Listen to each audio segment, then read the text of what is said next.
in the day-to-day life of parenting and toddler tantrums, it's a constant checking back in. It's a constant checking back in. We get so caught up during the day of like the pour out, the pour out, the pour out, the pour out. But the truth is, we're better off as mothers.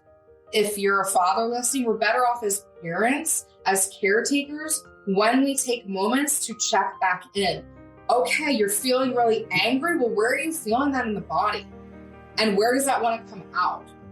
And can we put in a song and move to it? It could be going for a walk and just connecting back with nature, allowing the pace of the walk to be decided on how my body feels today.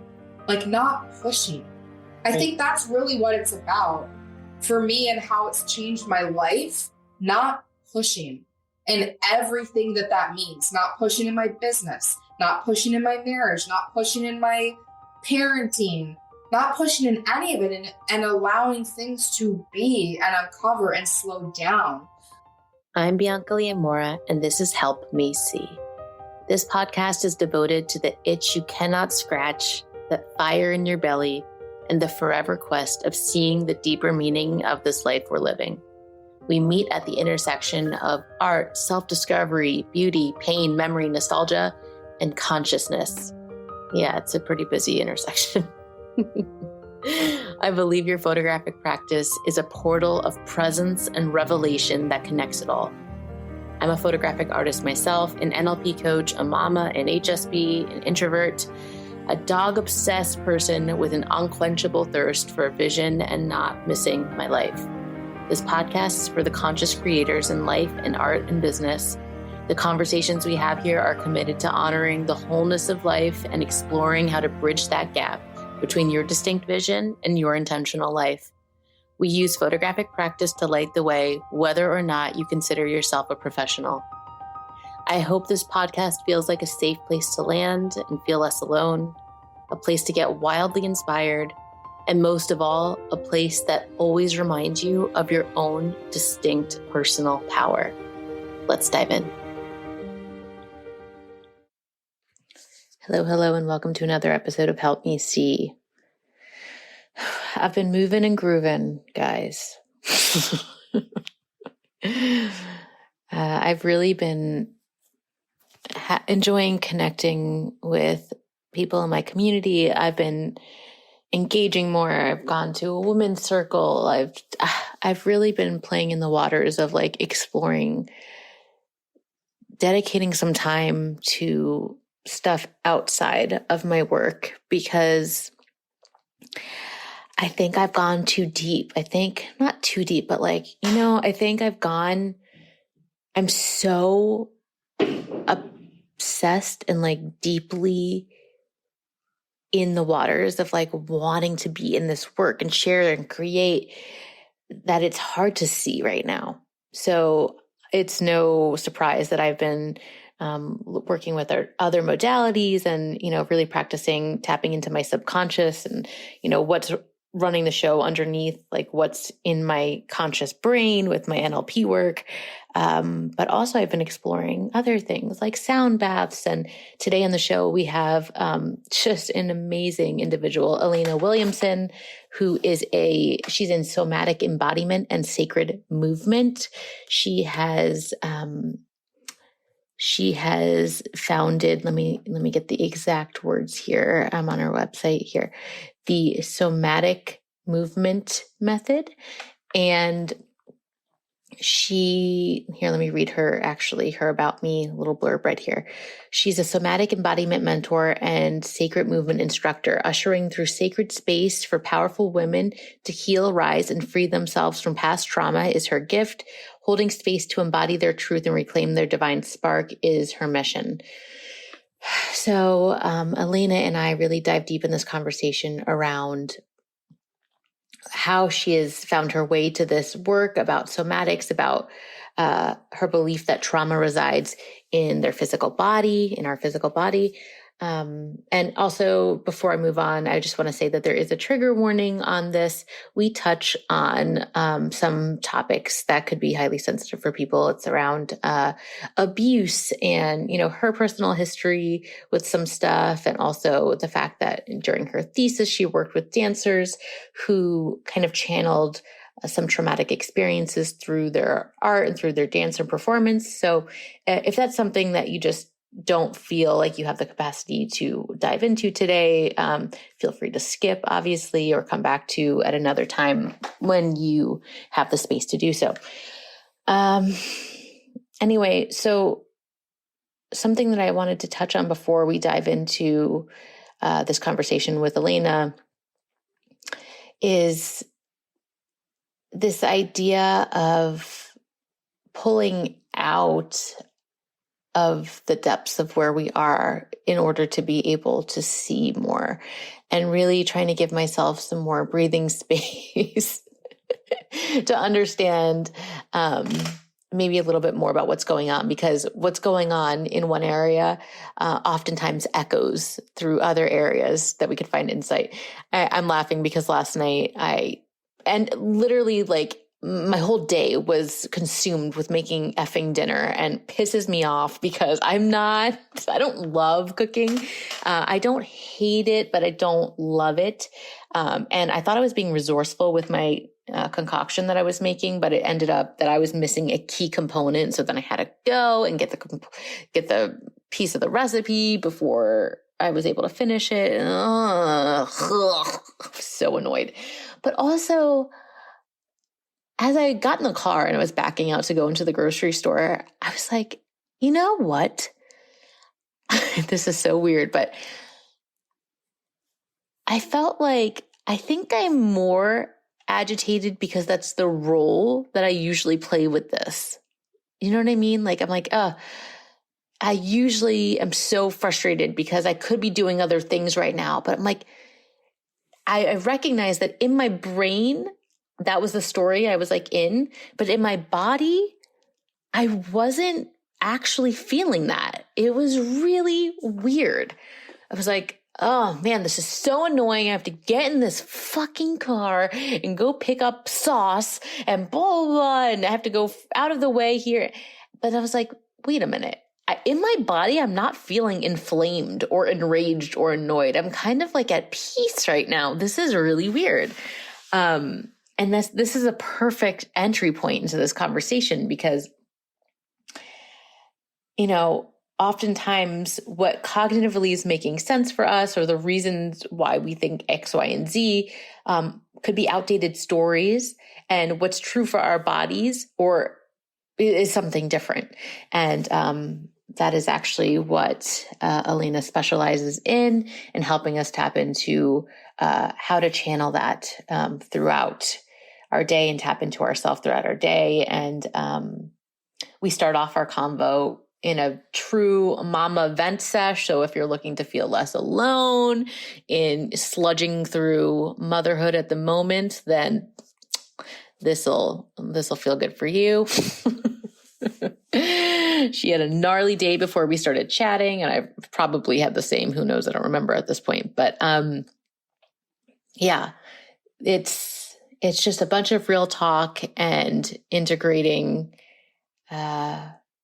just how to align ourselves and be open to spaciousness in how we process, and just another form of that. With this NLP work, it's funny because, it is such an incredible tool, but it's only one tool. I mean, it's a massive tool, if you ask me, and deeply important. But there's another part of the conversation that I want to honor. And it's that, a lot of this work is tapping into that subconscious and introducing our conscious thought to what's going on inside.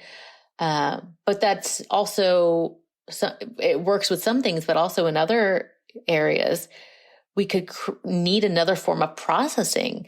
And that's where all of these somatics and these other methods of like tapping and, what Elena calls the somatic movement method. And I had Malia Rose on the show a few episodes ago, and she specializes in all of these different somatic practices of like breath work and, XYZ. These are also really crucial if we're feeling a gap in being resourced to connect to healing in different forms. So I just love giving a platform to people that are doing work on all of these fronts. And something that has been really big and true for me in my journey of connecting back to self and like just finding different ways is letting myself not be committed to one form as an answer. My main connection to self and processing is the photographic medium, is photographic practice. It is my favorite.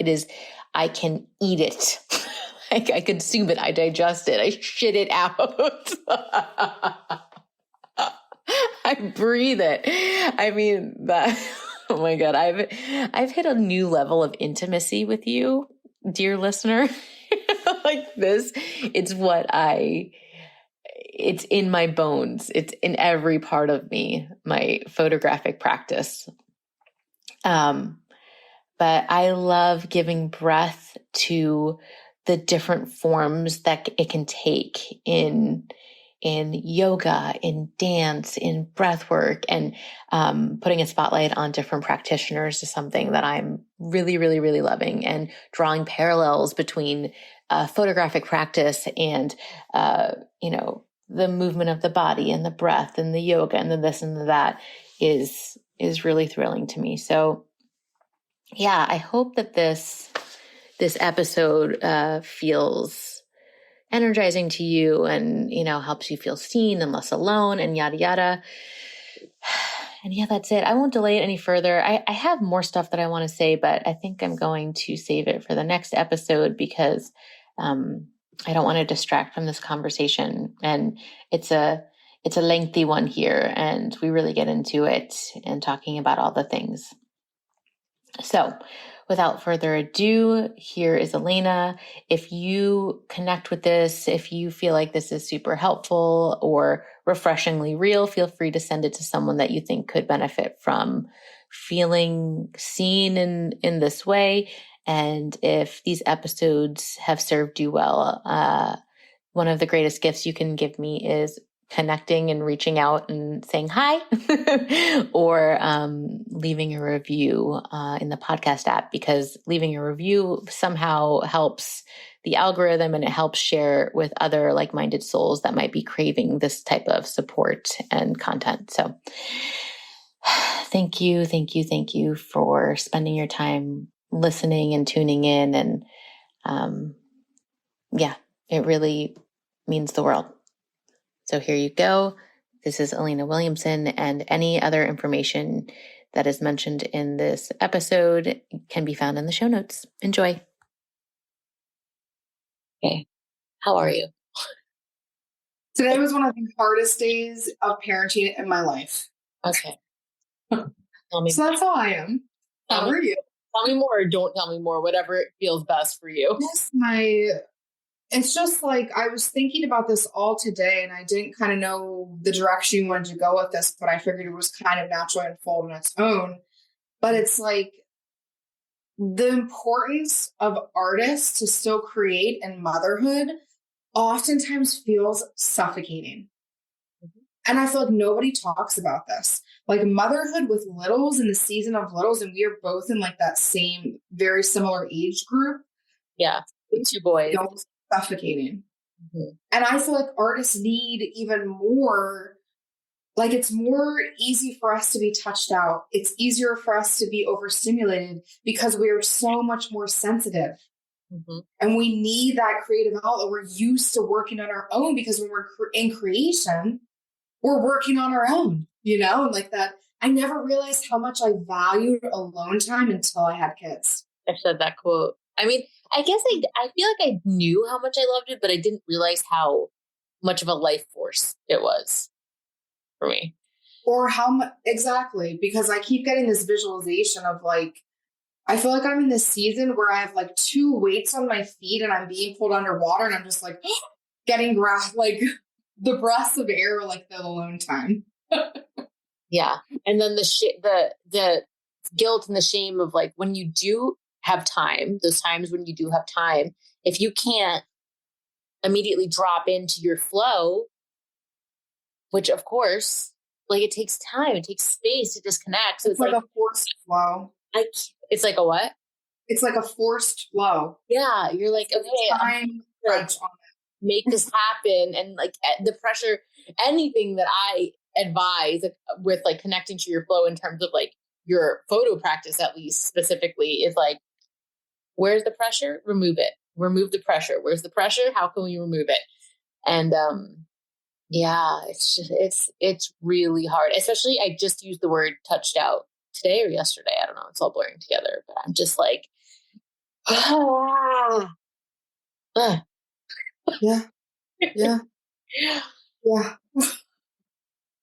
It's so much. It is just so much. And I find myself like counting down the days of like when my 4-year-old is going back to pre-K, to have more of that structure in place, to have more of a break, to be looking forward to the reprieve. And then on top of it, like my kids get up so early. My first has been getting up since like between 5 and 6 in the morning his whole entire life. Oh my word. So now his new thing is to wake up the 17-month-old that sleeps well. So like 5:45 in the morning, it's a chaotic. And like when you start your day like that, it's really hard. And then for a 4-year-old who's obviously sleep is important to everyone, but for kids even more so, like overtired constantly, it's just like, it starts the day off like total crap. Yeah, like in a deficit. No, I've tried to like get ahead of it. And even though it's so painful, sometimes I'll try to like set my alarm for like 5 or 5:30. My kid usually wakes up around like from 6:30 to 7 or so. But because even if I'm in pain, tired, that quietness is so important. But like I'll have a little streak where I'll do it for a couple of days. I'm like, this hurts, but it's what I need. And then all of a sudden, like I'm in the season right now of like, I am so tired. I can't do it. You're so tired. And I'm the same way. Like that morning time, I forget where I heard this from. Someone called it, I'm thinking of the magic dark, but that's also something that's considered like right when your manifestation is coming. But it's something to do with like the morning and the darkness and that quiet. I was committed so long to getting up at 5, and then I had my second baby, and now I haven't been as consistent with it. But I've never regretted getting up. Not one time that I've done it, even when I've been death tired. Yeah. Yeah. And like for me, it's those 3 things to get in, like move my body, meditate, and write, like writing out stream of consciousness. And you just feel so much better. And when I have to like wait until the afternoon to do that, it just feels like I'm like trying to fill up a tank that's already so depleted. And depleted isn't even the right word. Like I feel like I've been overtired for 4 years. How do you fix that? Yeah. Because you can't. And it's not even like you can stockpile sleep. Like, oh, I've got extra hours I didn't need, and now I can count them toward. No, you're just. And my husband will be like, well, you had a great weekend where you got 2 naps. I'm like, do you think 2 naps is going to fix the sleep deprivation? And it's even been more than 4 years, because my first he turned 4 in March, and you don't get good sleep in that last trimester of pregnancy. It's been since then. Yeah. My kid turns 5 tomorrow, and I'm like, for half a decade, I've been doing this. This is weird. Like, I feel so weird. And it's like that psychotic, like morning of like, oh, baby. And then also like myself, like, who was I like 6 years ago? What? Like, it's the craziest thing. And it's so hard because I'm also I think artists and people with higher sensitivity thresholds. I mean, all mothers, I feel like struggle with this, is that like tension between being just honest with themselves about how much it can fucking suck and how hard it is and how it's not all enjoyable. And also the same time, the pain of knowing how fleeting it is, and like knowing when you're owning, like, this is hard, fuck this, I know that this is fleeting, it still sucks, it doesn't make it any better. It just makes it harder because I understand how important it is too. So it's like this weird and both in like a really painful way. But I also think that that's kind of beautiful too, to be able to see it and feel it, like such extreme opposites. I've decided that like a while ago, and I'm sticking to it. If I could take motherhood down to one word, it's dichotomy. It's extreme. That was the word that I was thinking when you're saying it. Really? It's 100%. And even when you have moments like today where I yelled and I felt, you feel bad about it, and then they're sleeping, and like I literally went around and did like Reiki to them and like hands on healing and like sending love to them, because I know I've read so many articles and studies. I know how important this informative years are, and you're so scared of fucking it up. You're so scared of fucking it up all the time. But it also is like the stuffing down, and like our generation is the one that's breaking that, of being allowed to say loudly, like, this sucks, and I also love it, and I hate it too. Mm-hmm. And being okay with that. Like, it's okay to not love every part of it. And the added crazy complexity of conscious parenting.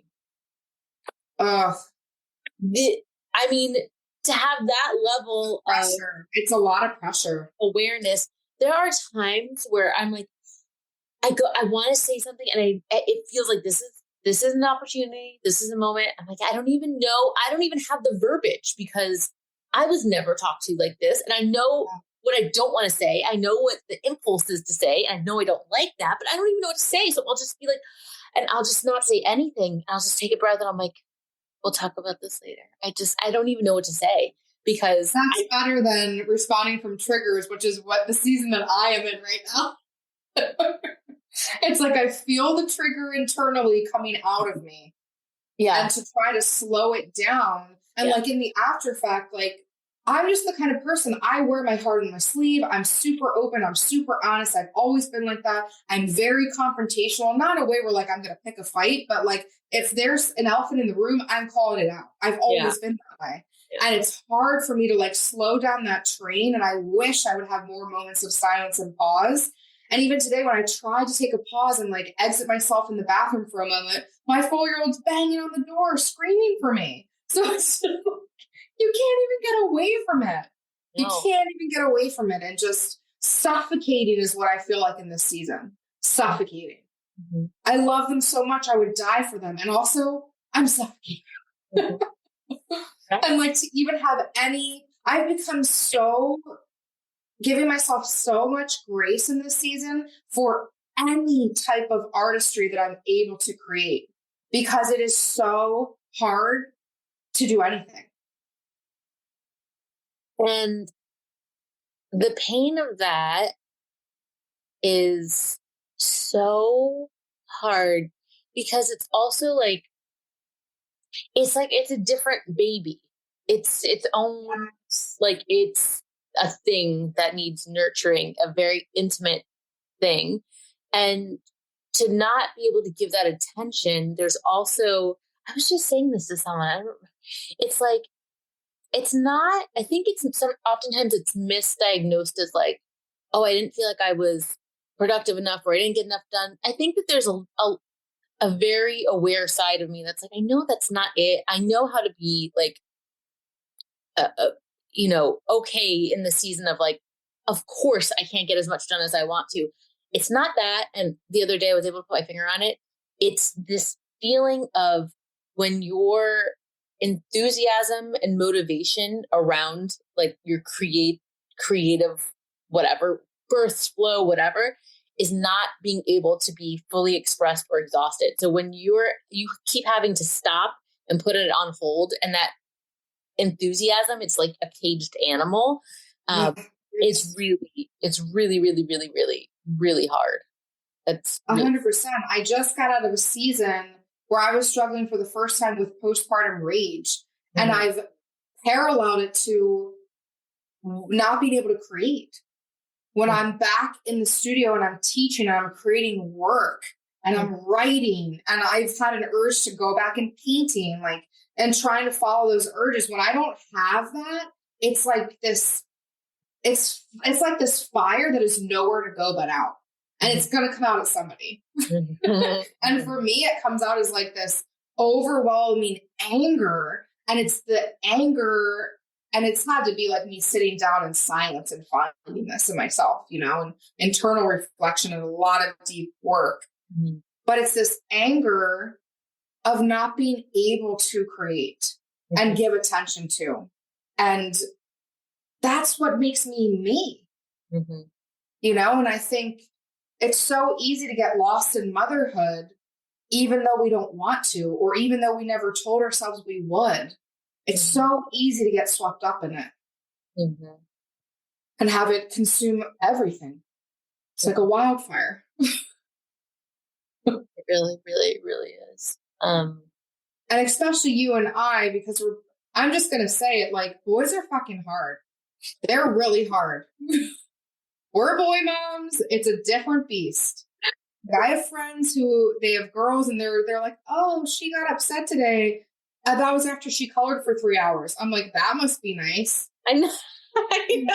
Mine colors for 10 seconds and then eats a crayon. And then the other one sneaks a crayon and colors on the wall. It's just a different. I have a drawing to the right. It's too dark to see in my basement on the wall that looks oddly like a penis. I don't know why. Because they have to write. They have to, you know, do their mail stamp around. I guess. Mark the territory. Yeah, I was really trying to let go, but hesitate the stereotype of it. But after witnessing a lot of my friends' children, I'm like, not different. It's different. So different. And back to like conscious parenting and being an artist and in tune and trying to raise these, what feels like oftentimes animals, when trying to raise them to be like good humans, good men. And also have respect for the fact that they're their own people. It's like, that's a new one for me recently, and is like really trying to grasp this idea of we're a guide for them. We don't own them, you know, like that is, I mean, I grew up under a super classic, stereotypical, overprotective Italian New York father. Like I am, you know, sheltered, worrywart, the whole thing. Like, and yeah, it's just like this idea that trying to raise them also doesn't mean, you know, making them a certain way. It's really hard. It's just really hard.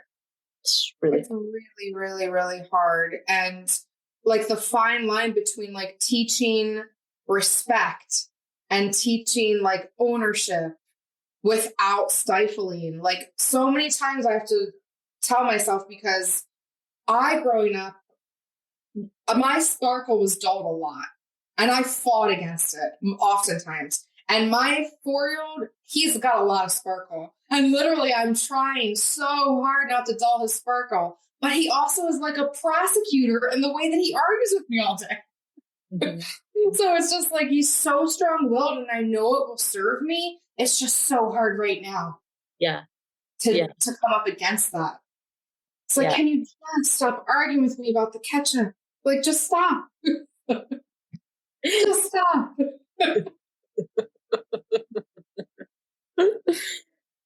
Oh, man. So the thing that I wanted to talk to you about specifically, which flows of course, so naturally from this conversation, is this idea of, so recently I've been doing a lot of NLP work. I just got certified in NLP, and congratulations. Thank you. It's the biggest curveball in my life, because I had no plans on, I didn't even know what it was really that much before I enrolled in the certification. I only did it because I was being coached by someone, and I was like, why do I feel so good in her presence and so like specifically like empowered. And also I just feel, I don't know, it was this feeling. And when I found out it was NLP, I took her certification, blah, blah, blah. But even during the certification, I was doing it under the thought that I'm not going to actually practice this. This feels so good. And I want to know more about why I feel so good at this.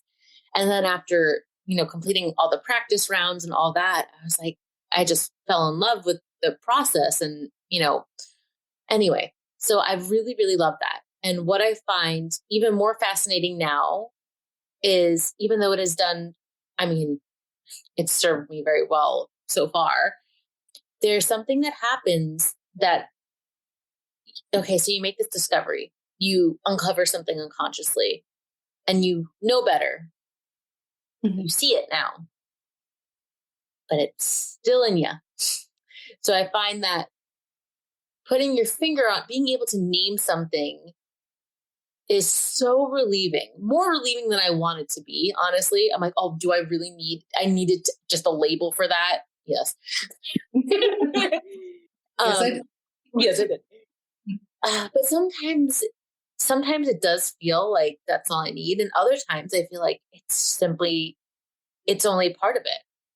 Can you talk about your experience with somatics and just your journey? And I'll be sure to intro before with your about you and whatever. So whatever you want to share here is fine, but whatever we miss, I'll talk about it before. But yeah, I did a session with you and it was so beautiful and it was so lovely. And I can only imagine how doing more and more of that, like what that would be able to do for a person. I just want to learn more about how you found yourself in this work, what your take is on that, because I find that especially with like people, like like-minded people, this idea of, but I know better.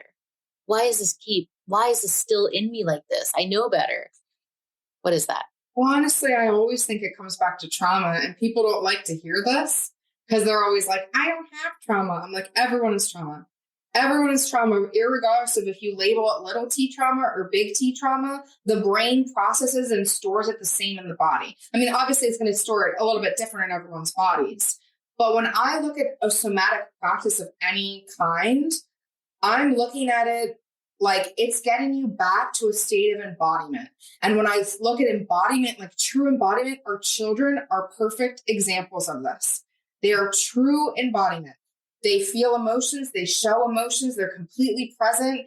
They don't have like things blocking them from being that until it's taught by society, or they experience traumatic events like we did in childhood when we were told not to feel our feelings. And it's why we feel triggered with our children. By their freedom.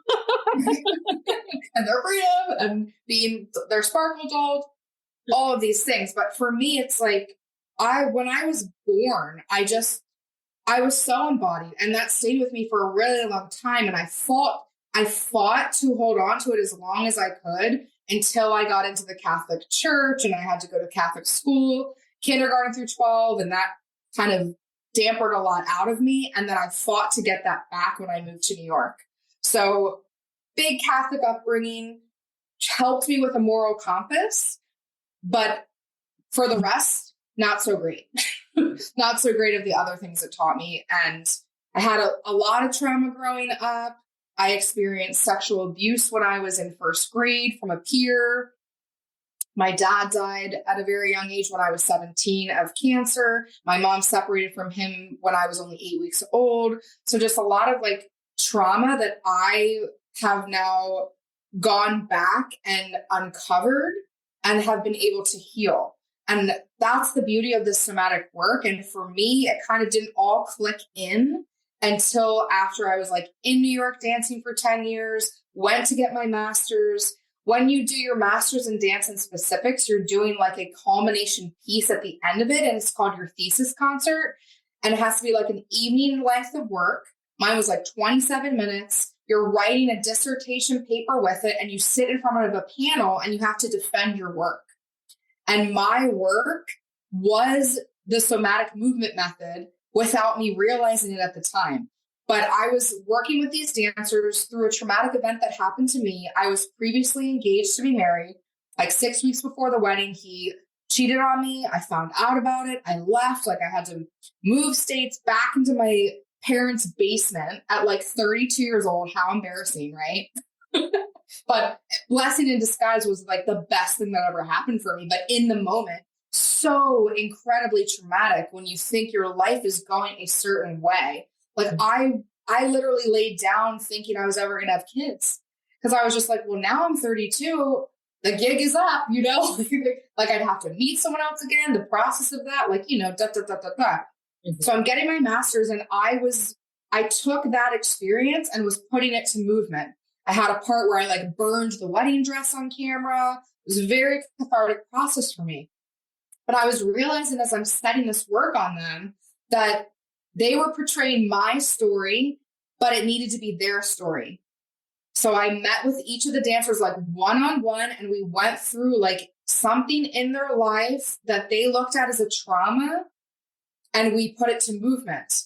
I watched them move, like they told me the story, the one that they wanted to share. One person was sexual abuse, someone else was like feeling deformed from her scoliosis. So they all had different things they were bringing to the table, but it was all under the umbrella of female empowerment, body, like all that kind of stuff that we naturally struggle with as women. And I was viewing their bodies and seeing like where it was stored in the body, like picking 3 body parts that it was coming up through the movement. And then I was creating the movement around that. And they told me like through the process of like performing this, it was the most healing thing that they've ever been through. Like they were able to take something so traumatic and transmute it into something empowering. So at that time I was like, wow, I'm just a brilliant choreographer. You know, well, I already knew that, you know what I mean? Like, because you have to be kind of really, really, really confident in this field, you know? Right. So I just chopped it off thinking to like, oh, well, of course, I'm just choreographing in a different way, not realizing that there was something really deep underneath. Right. Until I started my own business. I started out as a coach for moms, which is kind of funny looking back at it now. I started out like coaching MLM moms. And I've never been like super high MLM person. Like, why am I coaching these people? You know? Usually when you're in a network marketing, MLM, like multi-level marketing. Oh, I hate. Usually in that field, like if you want to be coached by someone, it's going to be someone that's like the top 1%. Well, that wasn't me. I was just like, I saw a niche and I was like, I'll pick this as a niche. Interesting enough, didn't work, wasn't aligned for me.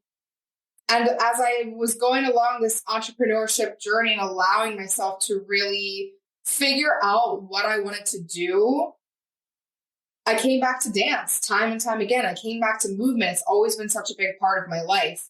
And then developing the somatic movement method, which started out as the somatic dance method. And then I tweaked the name because people get freaked out when you say dance.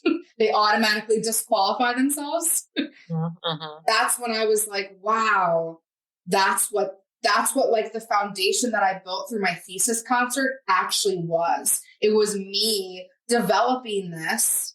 And then through all this personal growth work that I was doing and working with different healers and diving into like somatics in a kind of more spiritual aspect, that's how I started framing everything and piecing it all together into this method. Mm. That's incredible. I really wonder if a lot of people, because my thesis work that I did in college, like everything I do is an iteration of that, I find. And I wonder if it happens for a lot of people or not. I don't know. It's so fascinating when you can see, like, I'll be working on something, I'm like, oh, this is totally new for me. And then I'm like, oh, nope, just did it again. Same thing. Just another iteration. I think when it's something like your thesis, it's such a body of work that is you. So it would make sense that anything could be an extension off of that. Like my thesis concert was called The Feminization of Madness. And I was playing with like all these constructs that were put on women to be like thin, the homemaker, the sexual object, like all these things. And I was literally like breaking the 5th wall on stage, making people super fucking uncomfortable in the audience, which was awesome. And then just like transforming their opinion about it to a place where the dancers were taking the power back. Right. And like, that's always going to be something that's part of me in terms of just believing that women are badasses, you know, like the things that we can do that we are designed to do specifically as being a woman. Mm-hmm. It's incredible. Mm-hmm. Mm-hmm. And taking ownership of that and being proud of that and being allowed to be empowered in that has only been a newer concept. Mm-hmm. When we look back at how long ago, you know, we weren't even supposed to have jobs, you know, it's just like people think like, oh, it's 2023, get with the times. It really hasn't been that long. It really hasn't even been that long since we've had the right to vote.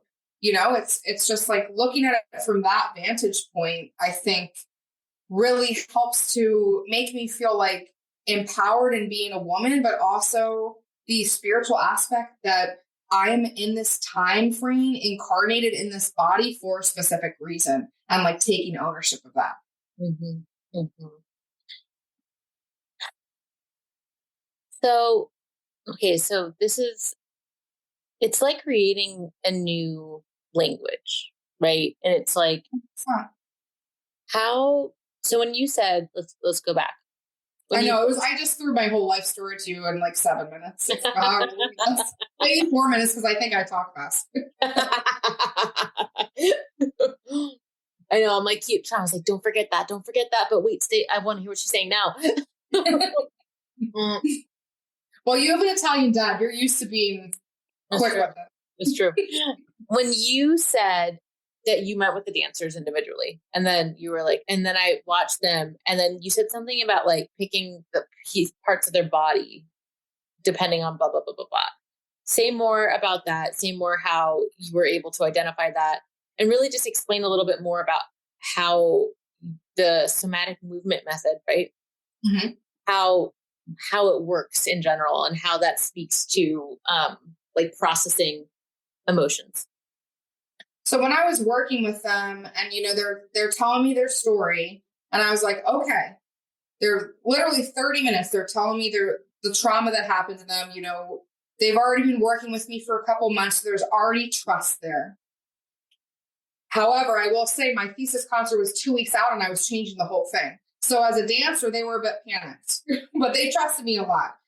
I just put on music that I felt was like an embodiment of what they were telling me. No lyrics, because too easy to get attached to lyrics. Yep. And I was watching them and just writing out what I was seeing, because I believe now with the lens that I have, tension in the body is unresolved trauma. Like I really believe that I could watch someone walk in a room and see in their body where they're holding on to trauma.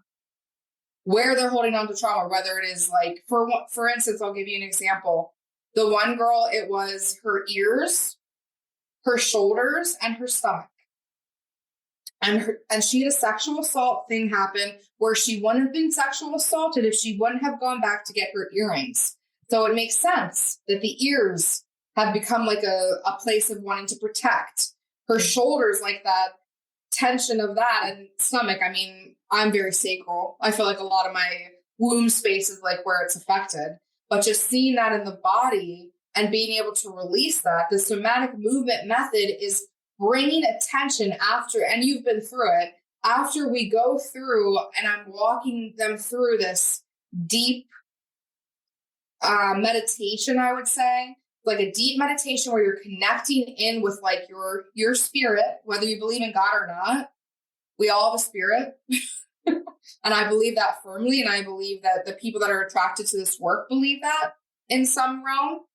We all have a spirit that is here to teach us a lot of things. And I believe we have past lives. And I believe that a lot of this can store into the body. Some people hold trauma from past lives, but not to go too deep into that. So we're going into this deep meditative experience where I'm connecting them, their spirit, like mind, body, and spirit, let's say. And then from here, we're meeting up with our inner child and being led through a process where any past memory that is coming up, you're going to be able to gift yourself what you were not given in those moments. And what I love about this method is the people that I've worked with multiple times, you're never going to be given a memory that you're not ready to deal with. It's always going to be something that you are ready to deal with in that moment. For some people, it's something from high school. For someone that I worked with like 4 sessions, the last session, she was finally ready to deal with something from in utero. And that's like the furthest back I've ever gone with anyone. But it's beautiful because your intuition, your spirit, your mind, whatever you believe, is guiding you there.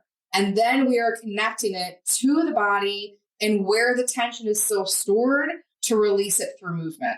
And then the last portion is like the deep reflection where we're allowing the analytical mind, which tends to be where people approach healing from.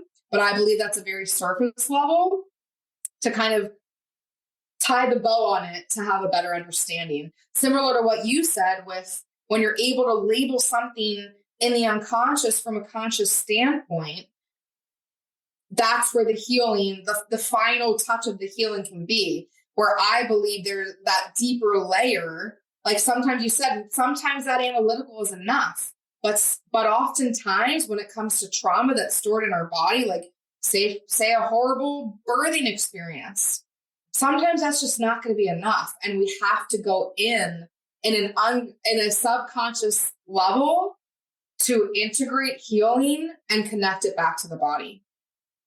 Mm-hmm. Does that make sense? I feel like that was a lot of words. Yeah, I mean, it does make sense. And it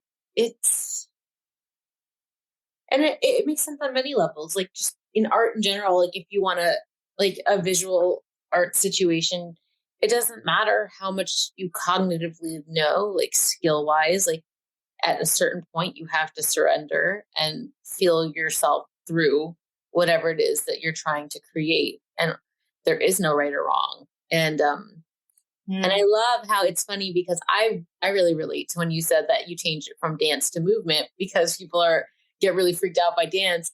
That's why I like to call it photographic practice, but I feel like I'm even freaking people out even more, because seeing photography, I feel like insinuates, I'm doing it for, the art of it, and I'm doing it for this or that.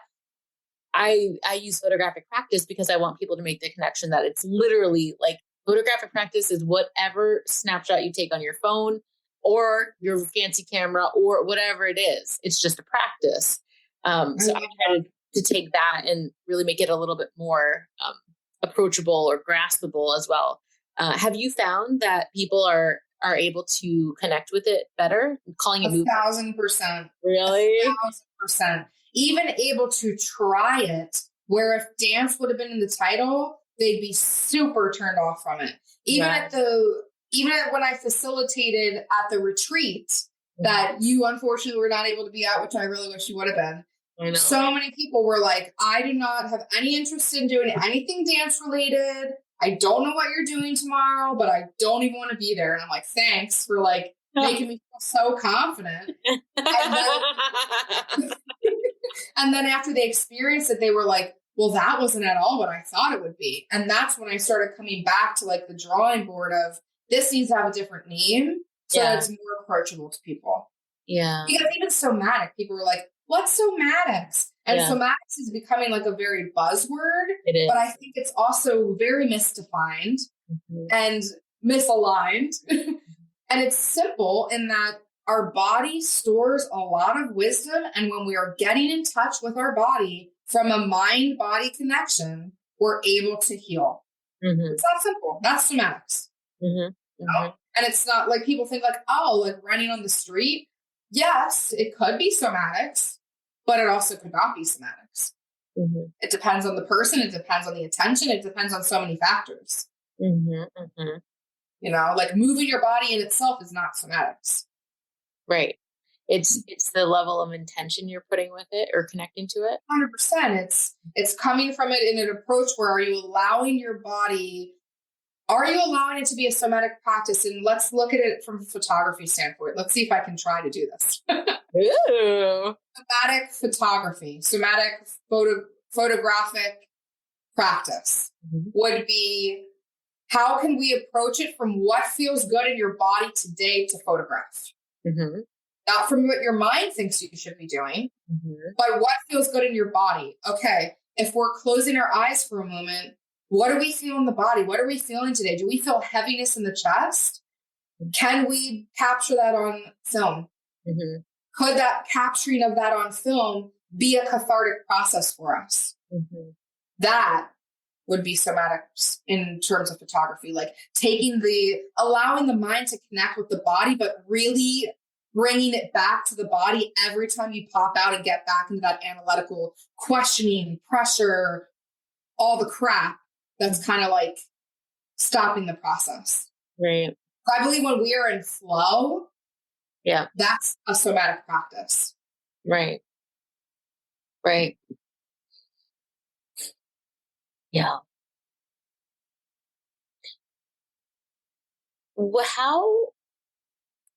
So taking this, bringing it into a more informal practice, how do you connect with this? Because I'm asking pointedly because I follow you. How do you, and I know, well, I don't know, but I see, how do you incorporate this work, I think just personally, like casually, like in your life, in your everyday life, outside of the context of like a session? How do you connect with this work? Especially since we just began this conversation with how freaking hard it is in the season that we're in right now. I think parenting is it in a nutshell. In the day-to-day life of parenting and toddler tantrums, it's a constant checking back in. And we get so caught up during the day of like the pour out. But the truth is, we're better off as mothers. If you're a father listening, we're better off as parents, as caretakers, when we take moments to check back in. And I have done this work on my son in a very, like I'm not taking him through like a deep dive back to a memory because obviously he can't process that as a 4-year-old. But it's like, okay, you're feeling really angry. Well, where are you feeling that in the body? And where does that want to come out? And can we put on a song and move to it? Doing a dance party. It doesn't have to be specifically movement even that seems formal, but it could be going for a walk and just connecting back with nature and allowing the pace of the walk to be decided on how my body feels today, like not pushing. I think that's really what it's about for me and how it's changed my life, not pushing in everything that means, not pushing in my business, not pushing in my marriage, not pushing in my parenting, not pushing in any of it and allowing things to be and uncover and slow down. A word that I use I did a word for the first 6 months of 2023 and my word for the second 6 months is spaciousness. And that's a question I ask myself every single day. How can I create more spaciousness in everything that I'm doing? Because I believe that is like honoring the body somatically. And also in a practical standpoint of informality, whatever we want to say there. Yeah. Can we be brave enough to not push our feelings down? And just like we talked about in the beginning of this, parenthood is fucking hard. Can we stop hiding and pretending that it's not? And can we, if we want to cry, let's cry. I had a good cry today after a huge meltdown and a tantrum. Something in the past before doing this work that I would not have allowed myself to do. And just allowing when emotions come up. There was a study done that all you have to do to process emotions through the body is face the emotion for 90 seconds. That's it. That is it. Can you put a timer on your phone for 1:30 and feel what you're feeling? Instead of pushing it down and having it there for you. And letting it's going to explode out in a different way. And oftentimes it's going to come out in a way we don't want. And I mean, I'm not perfect. I yelled at my kids today, but I know that if I wasn't deep within this practice, I would be being deep in this practice has given me so much more courage, so much more forgiveness, so much more ability to show that I'm human, which I think is all we can do as parents, like apologize Yeah. for Yes. Yeah. for not getting it right today in that moment, Yeah. And I think there's beauty in that. I was asked this on a while back now. I was on a podcast and someone had asked me what did they ask? Yeah, I forget how they phrased it, but it was like, something around my work, or like, what do you want your sons to know about you, or what would make you most proud, to whatever it was. And I was like, honestly, I hadn't thought about it until that moment. Like, my biggest goal is for my children to feel like they know all of me. I don't ever want them to like grow up and like find something of mine, or like, and be like, oh, there's like a stranger side of my mom that I don't know. Like, and it's not, it's like both. It's for me and for them. Like, I don't need that type of pressure to feel like I have to hide. And also that's like denying an intimacy in our, relationship and our connection, to not just be honest. And then that's not modeling it for them either. So anyway, I just think that this, especially in parenting, when we are exerting so much and we're trying so hard and we're really trying to consciously parent alongside of all of it, it can be really easy to keep on cerebral, keep on like, okay, I messed up. Like, what else can I read? What else can I? But what we're talking about here is really being courageous enough to take the attention off of what's happening, the result of it, and go in and go inward. Yes. And go in and go in and go in. This is what I said. Often. Maybe someone that's not very familiar with taking a pause to go inward, you start with once a day. Mm-hmm. I'm going inward 20 times a day. Mm-hmm. You know what I mean? And I'm teaching my kids to do the same. Mm-hmm. I'm modeling it and teaching them to do the same. And I also think it's worth mentioning, when we are the generational breakers of the cycle of yelling, we don't spank our kids. I was spanked. Mm-hmm. When we're not spanking, mm-hmm. there's going to be that residual, like you said earlier in this conversation, how it was approached with you as a child, what not to say. And sometimes those things are going to come out. You can't expect to get it perfect when you're the one that's breaking that generational pattern. I think it's worth recognizing this conscious parenting is a very new kind of idea, responsive parenting, gentle parenting, whatever we want to refer to it as. Mm-hmm. And it's okay that you have shit days in it and shit moments. We're human. We're not here to be perfect. And I think that's another thing, like doing this work has allowed me to accept my imperfections and own them, and not be afraid to talk about them, and not be afraid to be like, damn, today really sucked. And I just know tomorrow's going to be a fresh, clean slate, and hopefully it'll be better tomorrow. Mm-hmm.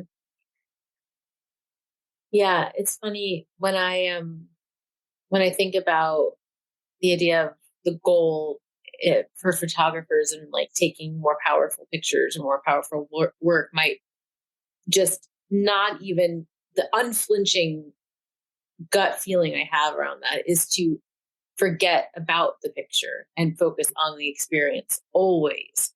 And that's that's another parallel here that we're talking about. It's like 100%. That's somatics.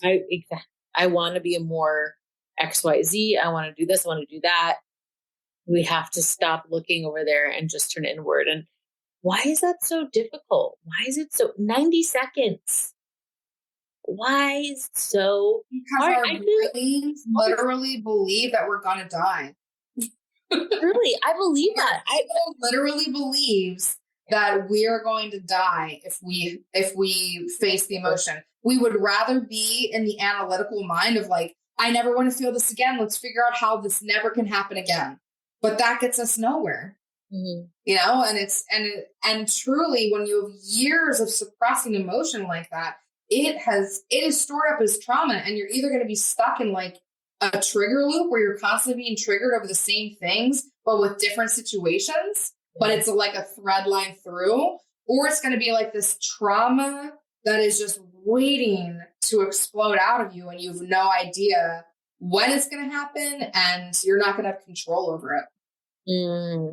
Mental breakdown, physical illness, like so many things, so many ways that I think that our bodies throw up the red flag before that. And if we don't pay attention, that's when it's going to force us to pay attention. Oh man. Yeah. I'm going to physical therapy now, and it's like, I didn't even do anything cool to have to go. Like, they're like, oh, it's a sport injury. I'm like, no, it was a sport injury. But it's funny. So I'm sitting there and she's asking me all these questions, and we're working on, I have hip pain and also just postpartum stuff like pelvic floor. And I also have like crazy, terrible neck shit that gives me migraines and whatever. And then she keeps asking me about my breath and my breathing. And I'm like, I am one of those people that, well, one, I have pretty gnarly anxiety sometimes. And in my experience, anytime I'm told to focus on my breath, it makes it worse for me, like drawing attention to.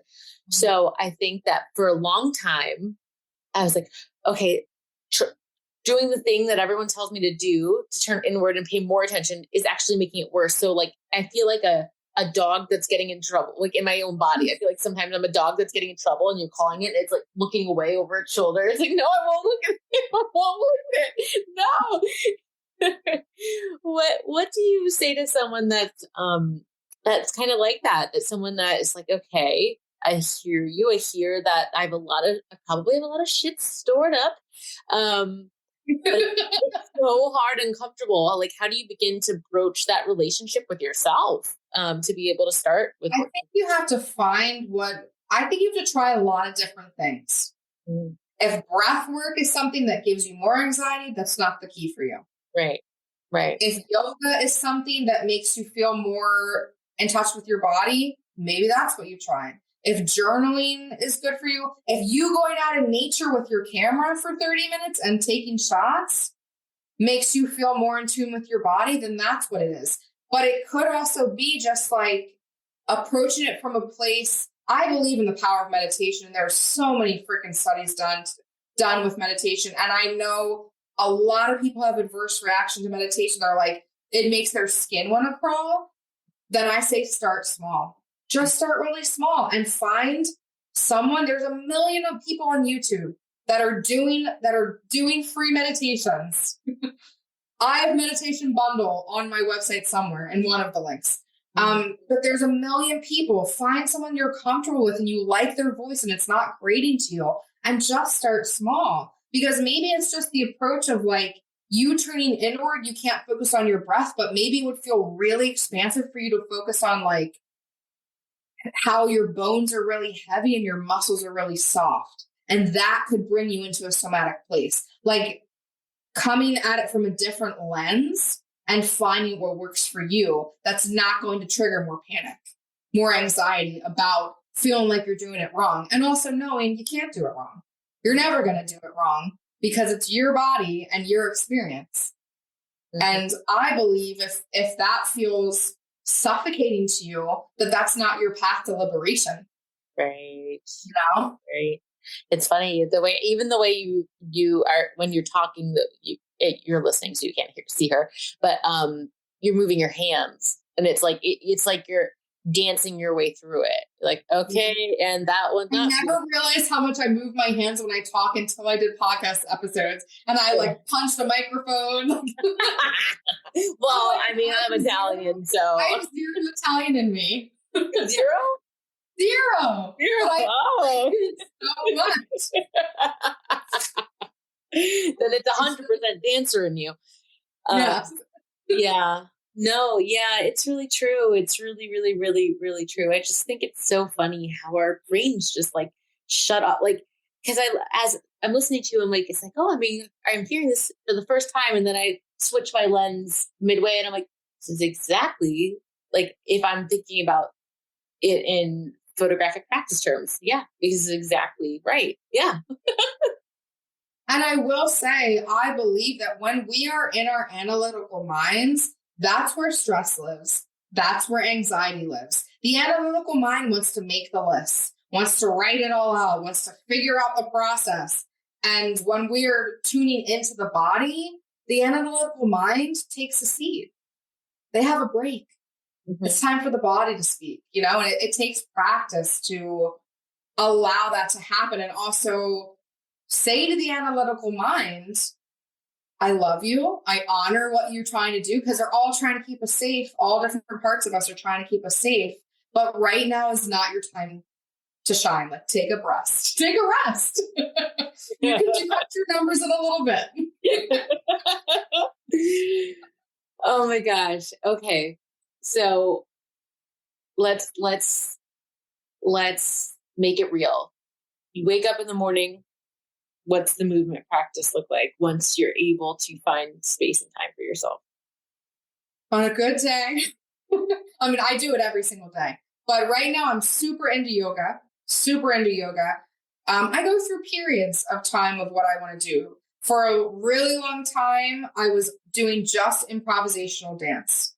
So what that would look like is I'm meditating first, no matter what I'm doing. I'm sitting down and doing at least a 10-minute meditation where I'm like connecting in with my body, in with my breath, feeling very grounded, silencing the analytical mind, getting into the body. And then I'm basically asking myself, in this season, what feels good to me? And right now it feels really good to me to get on my yoga mat and move and just, you know, it's like that heavy, I love that analogy. That's something I use a lot, like that heavy bone and that soft muscle. Like, I want to feel that every day, grounded into the earth, but still flexible enough to ebb and flow with what's coming at me in the day.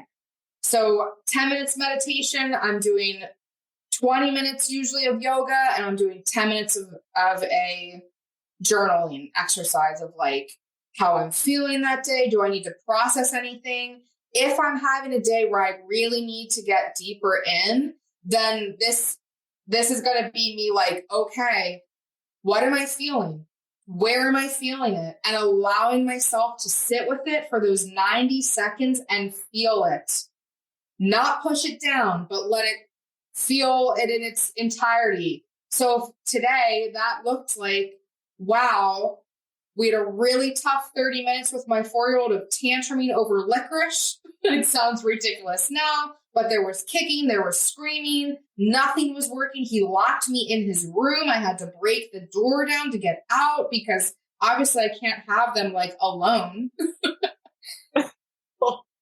Very, very much like very heated, you know? I ended up putting him in his room, told him like 10 minutes, try to close your eyes. He ended up falling asleep. Thank God. I go into my room and I immediately know I have to release emotion. And I just started crying. Yeah. And it came, sometimes we have to find it in the body. Sometimes it just wants to come out and we have to let it come out. Mm-hmm. But for other days where it's like, I'm feeling anxious in my chest. Okay, what does that feel like? Can I access that? If I'm visual, what does it look like? If I'm kinesthetic, how does it feel in the body? If I'm like super auditory, what does it sound like? You know, connecting with how you can connect it into your body is key, because not everyone is super visual. Some people are very like sense oriented. What does it taste like? What does it smell like? Like whatever connects for you to connect it into the body, and then taking those 90 seconds to let it be witnessed, because that's essentially all it wants. It wants to be witnessed. And the more we stuff it down, the more it's just going to build up into other areas. No. It wants to be witnessed. That's so funny. I've never heard it said like that before. I've heard be with it, feel it. it wants to do. And of course, that's all anyone ever wants. And a lot of times it's tied to something through doing this work. 9 out of 10 times it's tied to something in childhood. 9 out of 10 times. Because the brain does not even fully develop to an adult brain of process receptory, storing memory until 24. So all of that time, that's the adolescence, the infant, the middle school child brain. We store trauma, and we can even look at something and remember it completely differently than what it actually truly was. Right. Of course. Yeah. And then it's coming up in parenting. That's why I think parenting is so fucking hard, because it pushes you when you're choosing the path of being a conscious caregiver, responsive parenting, gentle parenting. We're not hitting. We're trying our best not to yell. Yeah. We're trying our best not to yell. And even sometimes I feel like I'm yelling and I'm like, I think I just had a stern voice. But, we're trying not to belittle the feelings. Mm-hmm. Even in those moments, it's just so important for us to come back to our bodies, to our sensations, and leading by example. And I completely lost my train of thought. It's something else I was going to say, but I lost it. It'll come back. What is current for you right now? What is if someone wants to know more about how they could be in your world, what is the work that you're doing? Instagram is my favorite place to be, although I only post weekly, because this summer I have taken the pressure off. I've taken the pressure off completely of the rules and the having, and like, what is consistent to me, and allowing myself to really stand in that and really finding spaciousness, because I don't know if you ever feel this. I'm sure you feel this because you're an artist. On social media can feel really, really daunting and stifling to creativity. And I don't like that. Like, I don't like to feel that whatsoever. It makes me just not even want to create anything if I feel that way. But follow me on Instagram. Join my mailing list. I send out an email once a month. I am asked to facilitate at live events throughout the United States. So the email list would be the best way to do that. I do one-on-one sessions virtually and in person. And then a local studio near me, like towards Philadelphia area, has asked me to do a residency. And we're going to be doing like a chakra healing somatic movement workshop, where every month it's a different chakra, which is so wonderful for someone that's like, I don't know where to start, because you're literally going to be just hitting every part of the body, doing it that way. So cool. Is that, and then that's in-person classes, or? That's in person. And I was going to talk with her to see if we could record it and offer it virtual for people, because I know there's a lot of people need this work. And that's part of why I really wanted to change the name and make it more accessible and less intimidating to people. Because the truth is, I consider everyone a dancer, whether you're a trained dancer or not, but it's about what someone views themselves as. I think everyone can agree that we're all movers, because we have to move through our lives, right. Whether we move big and dramatic, or we're just moving through our lives in the way that we do. We're all movers, and we are created to move and process healing in that way. And I think being able to gift this to people is literally what my mission is in life. What you just said makes me want to read this quote that I just found on Instagram. And I saved it because I was like, oh my God, it's so good. Because I believe everyone's a photographer as well. Shit. Let's see if I can get it up. It really felt so freaking poignant. Oh, here we go. That's by Henry Miller. It says, every day we slaughter our finest impulses. That is why we get a heartache when we read those lines written by the hand of a master and recognize them as our own, as the tender shoots which we stifle because we lack the faith to believe in our own powers, our own criterion of truth and beauty. Every man, when he gets quiet, or woman, when he becomes desperately when he becomes desperately honest with himself, is capable of uttering profound truths. We all derive from the same source. There is no mystery about the origin of things. We are all part of creation, all kings, all poets, all musicians. We have only to open up, only to discover what is already there. Honoring that impulse in dance and in photography and in life, in everything. That's what it's about. It's not about what you do. It's not about how well, quote unquote, you do it. It's about how connected you are to your own distinct impulses. 100%. And that really, that is what helps release and express and expand. 100%. And it's really coming back to, we live in a time where it's very hard to connect back to self because we have so much distraction, constant social media, our phones. We can literally go watch how many hours of movies right on our screen. There's a million ways that we can distract ourselves, but that's all that it's doing is distracting ourselves. And that external chatter, to be able to shut that off and look internal, all the answers are there. Like when I'm guiding someone through a healing session, I'm not doing the healing. I'm guiding them back to themselves. We have that power. We are the only ones that have that power. And when we realize that, we're unstoppable. I literally got chills saying that because so many people think invest in another coach, buy the next program, and all these things have their value and service. But if it's not through the filter of your own distinct voice, what did you specifically say? The impulses of your impulses. You are created on this earth to do something different than I'm created to do. We might have thread lines that go through and we meet in this place and our souls have wanted to meet for a reason, but I'm not here to do your purpose and you're not here to do mine. And I think when people really own that fully, that's the magic. Yeah. But it's also like it's the most and the least sexy thing ever. No one it's so not sexy. It's like, please just tell me. Just tell me. It's like everyone wants to be told what to do. Oh, I mean, I was like, well, if you weren't so controlling, it's like, no, for the love of goodness, I just want to be able to let go of a task. I just want you to do it or plan dinner or I just want to let it go. But really, we can only be the ones to do it, to let it go. We can only do it inside. It's an inside job.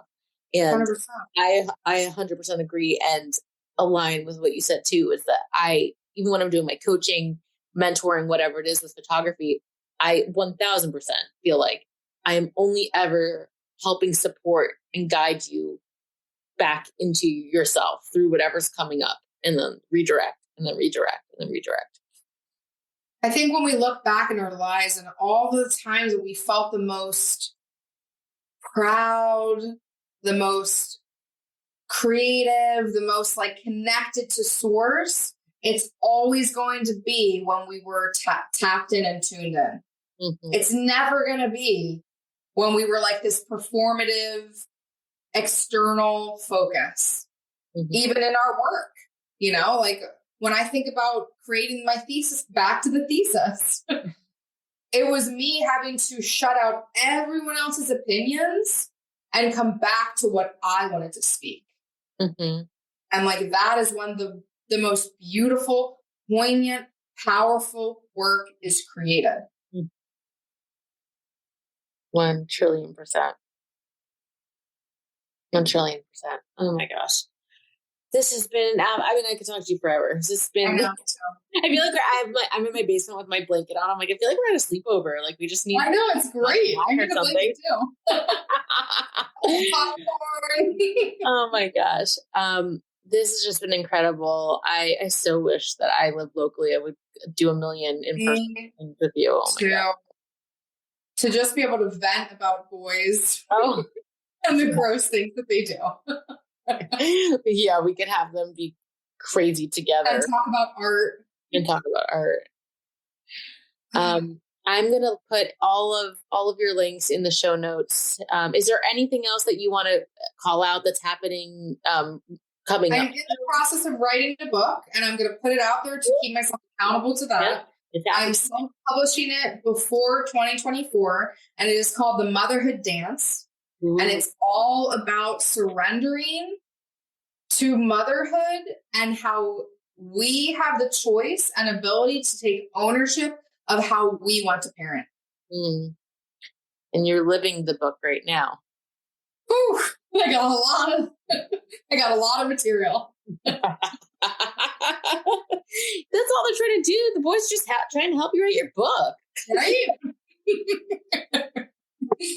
Oh my goodness. Well, thank you so much. Thank you for your time and your spirit and your words and your genius. This has been. Thank you so much for having me. The feelings are 100% mutual. When you asked me to be on, I was like just so excited that we could actually just talk about all of it, because it is all art. It is all creating. It is all beautiful. It is all painful. And the dichotomy of everything is the thread line through. Mm-hmm. Yeah. And even just speaking it, just saying it out loud, there's not having a fix. It's just, it lets the air out. You know, that's so funny. And we are rapping. I swear we're rapping. In the beginning, I almost called it out, and then I forgot because I was like so present and in the conversation. And I was like, gosh, it's so funny how that feeling of, oh, but I'm not complaining. It's also, or like whenever you're trying to really vent, then you're like, I love my kids to death. But it's like the need to qualify.